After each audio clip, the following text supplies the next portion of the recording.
তো বন্ধুরা, ব্যাপার হচ্ছে আজকে আমি আসিছি আমাদের পুরুলিয়ার সিধু কানু বিরসা ইউনিভার্সিটিতে। তোমরা হয়তো সকলেই জানো যে অনুষ্ঠিত হয়েছে east zone inter kho kho men's championship. তো সেই জন্য আজ এখানে আমাকে ইনভাইট করা হয়েছে। আজ হচ্ছে শেষ দিন। তো শেষ দিনে আজ আমরা দেখবো এখানে কেমন খেলা হয়েছে, কোন কোন টিম ফাইনালে উঠেছে, আর এখানকার যারা দায়িত্বে আছে স্যাররা তাদের সাথে কথা বলবো। আমার পিছন দিকে দেখতে পাচ্ছ তোমরা যে ট্রফিগুলো সব রাখা আছে। ট্রফিগুলা দেখে হয়তো তোমরা আন্দাজ করতে পারবে যে একটা বিশাল বড় আমাদের পুরুলিয়ার বুকে এই খেলা অনুষ্ঠিত হয়েছে। তো ঠিক আছে, চলো বাকিটা এখানে স্যারদের কাছ থেকে শুনে নিই।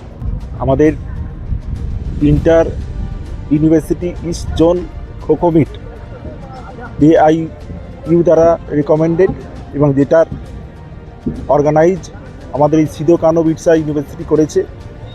এবং খেলাটা শুরু হয়েছিল গত 2রা এপ্রিল এবং সময় ছিল 6 এপ্রিল পর্যন্ত। আজকেই আমাদের শেষ দিন এবং আমরা দেখলাম চূড়ান্ত পর্যায়ে এসে আমাদের যে রেজাল্ট সেটা পেয়ে গেছি। অর্থাৎ 4টে টিম অল ইন্ডিয়ার জন্য কোয়ালিফাই করেছে। তাদের মধ্যে আবার লিগ ম্যাচ চলছে, সেটা এখনও শেষ হয়নি।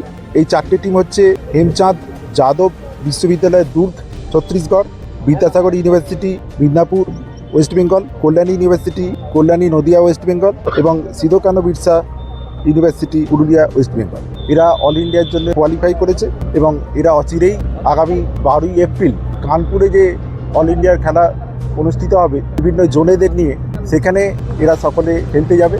আজকে আমরা শেষ দিন উপভোগ করছি খেলা। প্রত্যেকটা টিমই এখানে তাদের স্পোর্টসম্যানশিপ দেখিয়েছে এবং সবথেকে বড় কথা, এই জাতীয় অনুষ্ঠান আমাদের এই সিধু কানু বিরসা ইউনিভার্সিটিতে প্রথম। আমরা সত্যি AIU এর কাছে কৃতজ্ঞ থাকলাম এবং আশা করি পরবর্তীকালেও এই জাতীয় খেলা যদি কোনোদিন আমাদের দেয় AIU, আমরা যথাসাধ্য চেষ্টা করব আমাদের যেটুকু সাধ্য আছে তার মধ্যে থেকে সেইগুলোকে আয়োজন করা। এবং সবথেকে বড় কথা, আমরা যারা পেয়েছি সঙ্গে AIU এর নিয়োজিত যিনি অবজারভার ডক্টর দিলীপ তীরকে, সেই স্যারকে আমি একটু অনুরোধ করব আপনিও এই সম্পর্কে বিচার কথা বলুন। I am Dr. Dilip Tirki and appointed as a AIU observer here. First of all, I congratulate to the qualifying team which have qualified for All India, Vidyasagar, Kalyani and SKB University and Durg University. And I also congratulate to the organizing committee and the university for successful organize this tournament.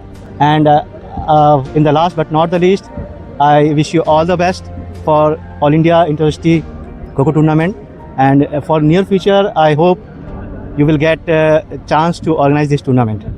সত্যি পুরুলিয়ার বুকে এক নতুন ইতিহাস তৈরি করলো Sidhu Kanu Birsa university. এমন উদ্যোগ শুধু একটা খোখো টুর্নামেন্ট নয়, এটা যুব সমাজের শক্তি, স্পিরিট আর ট্যালেন্টকে তুলে ধরার একটা অসাধারণ প্ল্যাটফর্ম। আজ যে উত্তেজনা, যে লড়াই আমরা দেখলাম তা প্রমাণ করে পুরুলিয়ার ছেলেমেয়েরা কোনো অংশে কম নয়। এই ধরনের আয়োজন ভবিষ্যতে আরো বড় মঞ্চ তৈরি করবে, যেখানে নতুন নতুন প্রতিভা উঠে আসবে সবার সামনে। আমরা চাই এই উদ্যোগ এখানেই থেমে না যাক, বরং প্রতি বছর আরো বড় আকারে আরো নতুন চমক নিয়ে ফিরে আসুক। কারণ এই খেলা, এই এনার্জি পুরুলিয়ার গর্ব। তাই বলবো, এগিয়ে চলুক সিধু কানু বিরসা ইউনিভার্সিটি, আর পুরুলিয়ার মাটিতে গড়ে উঠুক আরো হাজারো এমন গর্বের মুহূর্ত। কারা সিধু কানু বিরসা ইউনিভার্সিটির স্টুডেন্ট তারা কমেন্টে অবশ্যই জানাবেন। ভিডিওটা ভালো লাগলে লাইক, শেয়ার আর ফলো করতে ভুলবেন না কিন্তু।